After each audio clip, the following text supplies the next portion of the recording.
परिवार कभी नहीं देता भाई।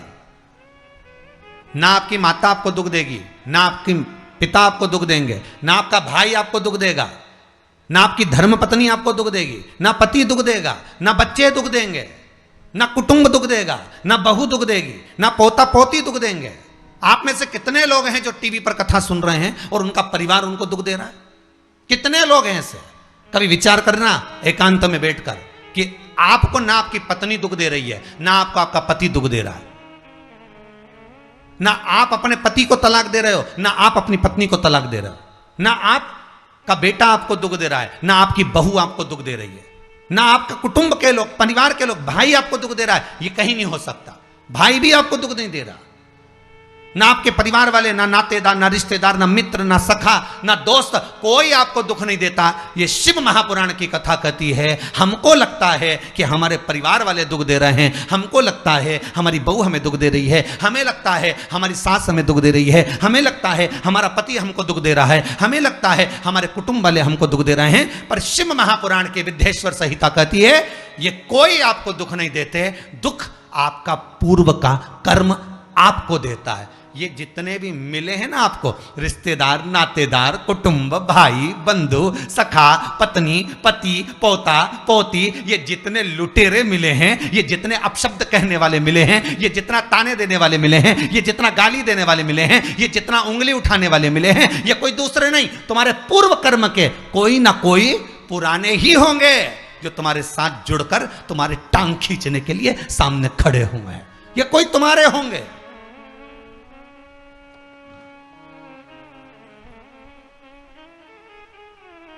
तो ये सब दिमाग से निकाल दीजिए आप आपके ये चित्तवृत्ति बुद्धि से ये बात सब निकाल दो। जितने लोग कथा सुन रहे हैं ना, अपनी बुद्धि से निकाल देना कि मेरी बहू मुझे गाली दे रही है। हाँ, तूने किसी गाय को रोटी नहीं दी और दी भी होगी, दूसरी बार गाय आ गई होगी तो डंडा मार के भगा दिया, वही बहू आई है, वाणी के डंडे कुदा रही है।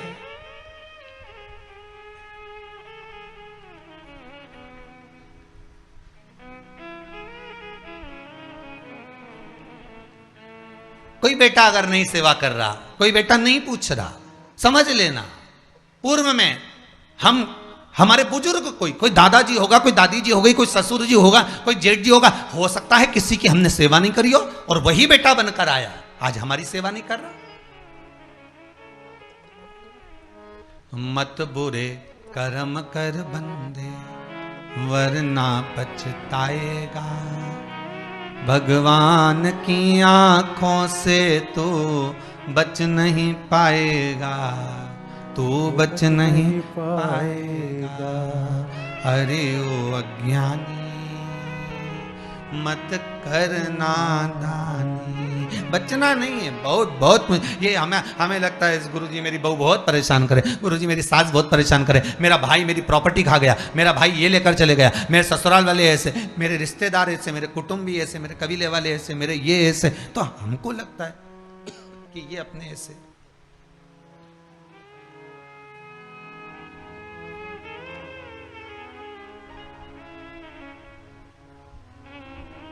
हमको लग रहा है कि ये हमारे ऐसे हैं, हमारे को लूट रहे हैं, हमको ऐसा परेशान कर रहे हैं, हमको ऐसा कर रहे हैं, पर नहीं भाई।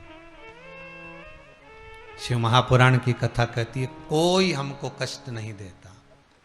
एक बार पहले भी कथा में कहा, आज फिर कह रहे हैं आपको महाराज, फिर कह रहे हैं, आज फिर कह रहे हैं।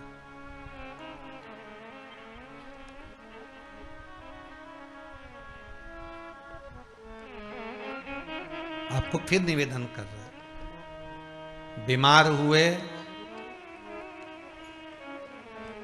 देवास में, बीमार हुए भोपाल में, बीमार हुए सीहोर में, बीमार हुए कहीं, डॉक्टर को दिखाने जा रहे हैं इंदौर, डॉक्टर को दिखाने जा रहे हैं भोपाल, डॉक्टर को दिखाने जा रहे हैं देवास, मुंबई, पुणे, जहाँ तहाँ हम डॉक्टर को दिखाने के लिए जा रहे हैं। वहाँ हॉस्पिटल में हमने सुई लगवाई, इंजेक्शन लगवाया, वहीं से कहीं कुछ चीरा फाड़ी कर दी, ऑपरेशन कर दिया। जरा विचार करना कभी एकांत में बैठ कर कि रहते यहाँ थे, दवाई लेने पहुँचे वहाँ, इंजेक्शन वहाँ लगवाया, बताओ ऑपरेशन वहाँ करवाया। तो ढेर सारे हॉस्पिटल, कहीं ना किसी ने कहा सूरत भी जा सकते हो, किसी ने कहा अहमदाबाद चले जाओ, किसी ने कहा वहां चले जाओ, कोई कहे पूना चले जाओ, कोई कहे मुंबई चले जाओ, कोई कहे इंदौर चले जाओ, कोई कहे भोपाल चले जाओ। पर रहने वाला कहाँ का और जाकर ऑपरेशन करवा रहा है कहाँ पर? विचार करिएगा। रहने वाला कहाँ का और इंजेक्शन लगवा रहा है कहाँ जाकर? जरा विचार करिएगा।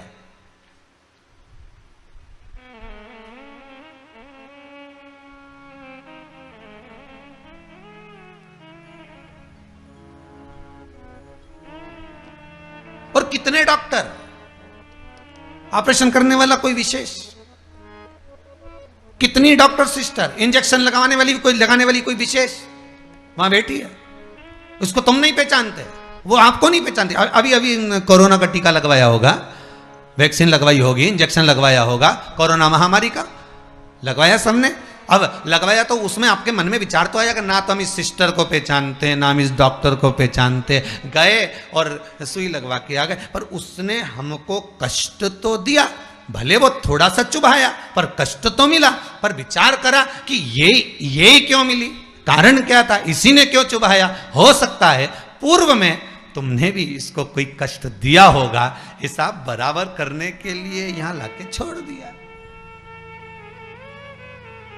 वो दुनिया के लोगों ने कहा है ना कि ये कोरोना महामारी को उपजने वाला, वो चीन के ऊपर लोगों ने कहा कि उन्होंने इस कोरोना महामारी को प्रकट कर, अब उनने तो कर दिया, उनने तो संसार में विनाश का कारण बना दिया। पर फिर प्रकृति ने क्या करा आज की स्थिति में, प्रकृति क्या कर रही है फिर वो भी अंदाजा लगा। कहीं मालूम पड़े मिट्टी हवा में उड़ रही है, ऐसी उड़ रही है गीली कि सब गाड़ी ने बंगला सबके धो दिया उसने।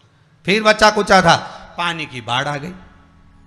अगर हम दूसरे को कष्ट दे रहे हैं, हम दूसरे पर उंगली उठा रहे हैं, हमने एक उंगली अगर किसी पर उठा दी, हमने उंगली उठाकर कह दिया वो ऐसा है, उसने ऐसा करा, उसने वैसा करा, हमने एक उंगली उठा दी, भले तुम विद्वान हो, भले तुम्हारे में विद्वत्ता है, पर हम किसी पर अगर एक उंगली उठा रहे हैं तो ये 3 उंगलियां हमारे भीतर जा रही है कि अपने अंदर झांक कर देखो कि आप कैसे हो।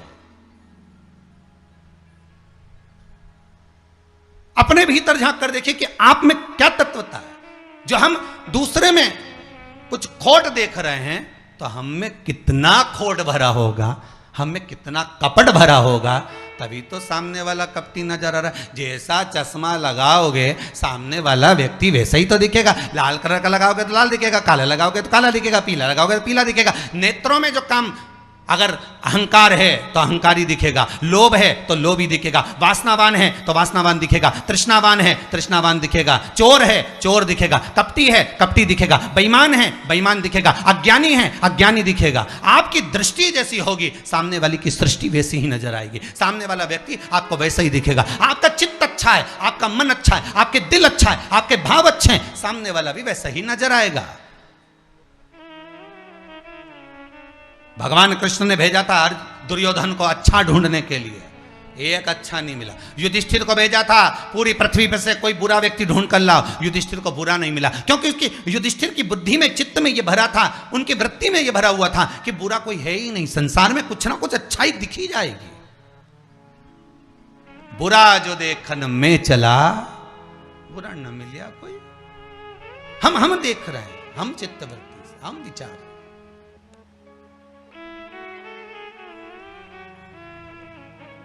कौन ना बहू बुरी है, फिर निवेदन करूंगा, ना सास बुरी है, ना बेटा बुरा, ना बहू बुरी, ना ही ये पूरा संसार बुरा, सब अच्छे हैं। फिर बुरा क्या? अपना कर्म जो हम कर कर आए हैं, उस कर्म का भोग संसार में आकर भोगना पड़ेगा। एक रोटी भी हमको खाने को मिल रही है तो हमारे पूर्व के किए हुए कर्म के अनुसार मिल रही है। दुख भी अगर हमको मिल रहा है तो हमारे पूर्व के कर्म के अनुसार मिल रहा है। सुख भी मिल रहा है तो हमारे पूर्व के कर्म के अनुसार मिल रहा है। हम जैसा कर्म करें उसके अनुसार हमें फल मिल रहा है।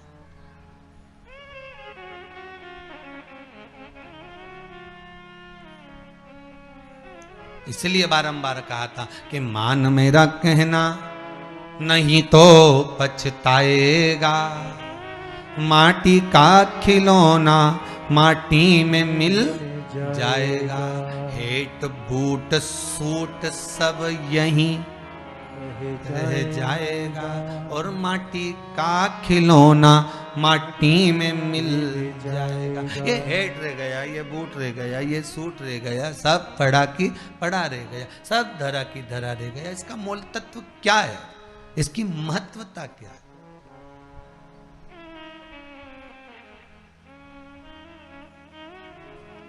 इसकी मूलता कुछ नहीं, इसकी मुख्यता कुछ नहीं, इसकी महत्वता कुछ नहीं।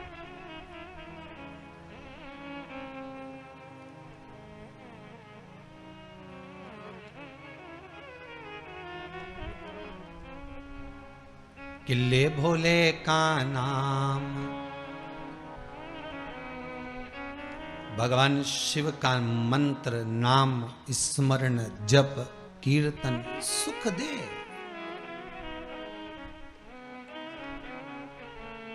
और वो सुख कोई साधारण नहीं हो सकता। वो सुख का आनंद, वो सुख का भाव बढ़ता चले जाता, आनंद बढ़ता चले जाता।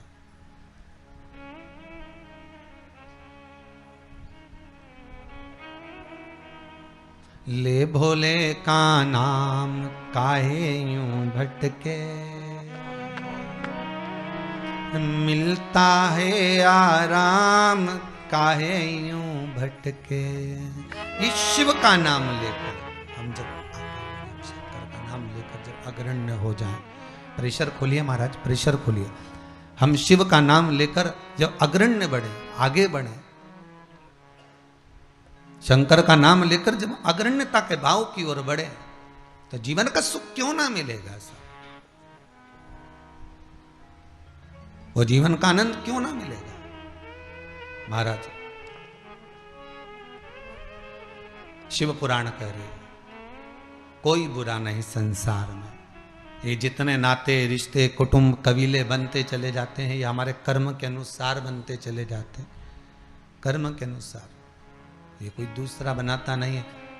जैसा पूर्व में कर कर आए हो, वैसा आपके सामने आपका व्यवहार सामने वाले का प्राप्त होगा, वैसा व्यवहार प्राप्त होगा।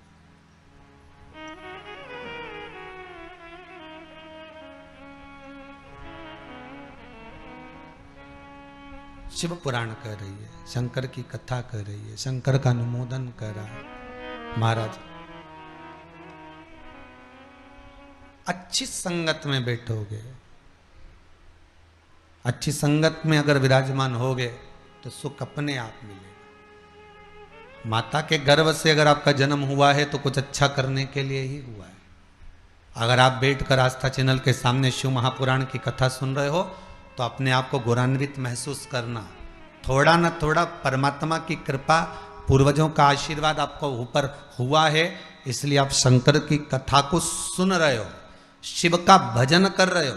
श्रावण के महीने में आज शिवरात्रि के दिन शंकर का अनुमोदन कर रहे हो।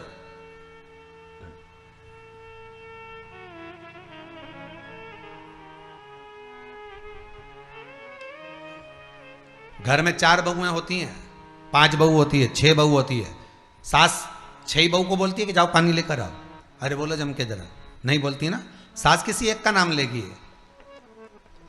ए बेटा, ए लाली, एक बहू का नाम लेगी और उसको पुकारेगी और पुकार कर कहेगी जरा मेरे लिए 1 गिलास पानी ला दे बेटा। बहू जाएगी, पानी ला कर देगी। अब सास ने वो 3 को क्यों नहीं बुलाया रे? अरे बोलो तो जम क्या, वो 3 से क्या सास की दुश्मनी थी? नहीं, वो भी रोज मिलती, वो भी रोज प्रणाम करती है, वो भी रोज नमन करती है, वो भी रोज ना रोज सास के पास जाकर बैठती हैं। वो भी, सास उनको भी साड़ी देती है और सास उसको भी साड़ी देती है, सास उसको भी रकम देती है, उनको भी। पर एक को बुलाया आवाज लगाकर, ए बेटा, ए लाली, ए बहू, जरा इधर आ। और जिसका नाम लेकर बुलाया वो दौड़ कर आई और लाकर पानी दे दिया। पर सास इसी को क्यों बुलाती है? 4 बहू में से इसी बस बहू को आवाज क्यों लगाती है? बस उतना तुम अंदाजा लगा कर रखो कि सास इसी को ज्यादा क्यों बुलाती है, इसी से बात क्यों ज्यादा करती है। ना तो उसने कुछ दिया, ना इसने कुछ दिया, ना कोई बात। पर कुछ बहू में, 4 बहुओं में, 4 बेटे में कोई एक ऐसा होता है जिससे सास की अच्छी पटती है। उसी तरह भोलेनाथ भी परिवार में उसको देख लेता है जिससे शिव की अच्छी पटती है, उसी को बिठाता है कथा में।